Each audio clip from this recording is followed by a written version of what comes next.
आपण पोचलो रेल्वे स्टेशनला आणि थोड्याच वेळात आपली ट्रेन येईल. तिकडून कासावरला जाऊ, तिकडून मग नाशिकला कंटिन्यू करू. इकडं आपली फॅमिली आहे आणि स्टेशन पोचल्यावर करू एन्जॉय.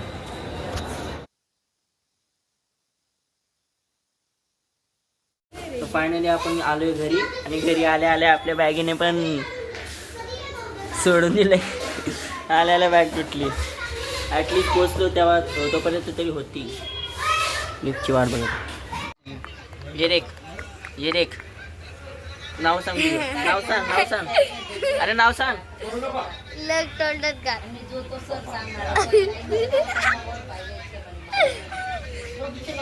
ए परी, ते बघ कोण आहे, ते बघ हे कोण आहे, कोण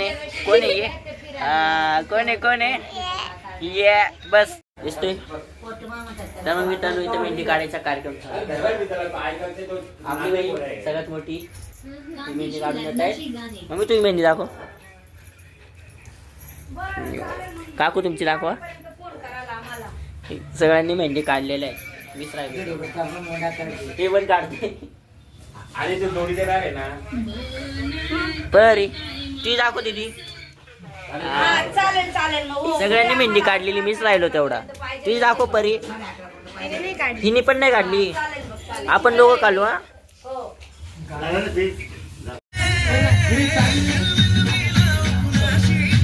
आणि आपला नवरदेव मेकअप लावताना. नवरदेवला मेकअप चाललाय.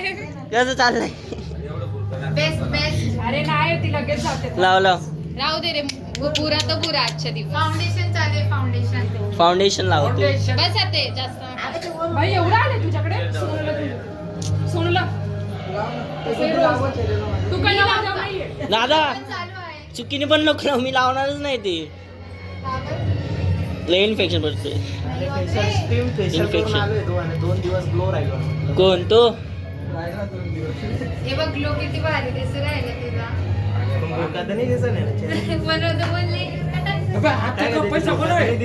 दादाचा आहे.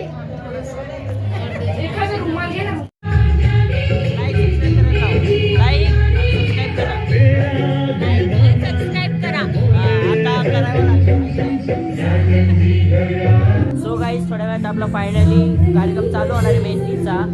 आणि त्याच्यानंतर उद्या परवा ब्लॉग्स बघा एकदम मजेदार मस्तपैकी एन्जॉय करणार आहे आपण. इथे DJ वगैरे लागलेला आहे.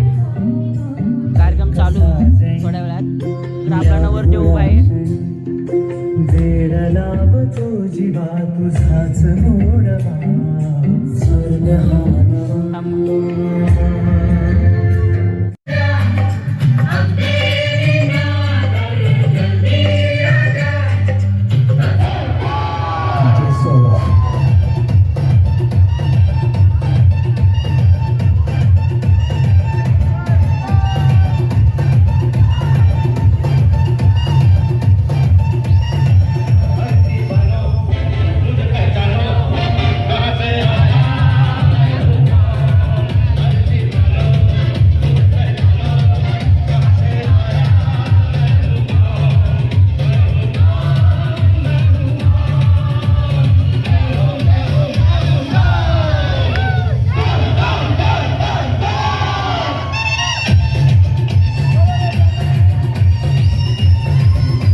गाईज आता फायनली आपल्या मेहंदीचा कार्यक्रम संपलेला आहे पूर्णपणे. हे बघा आपली बहीण.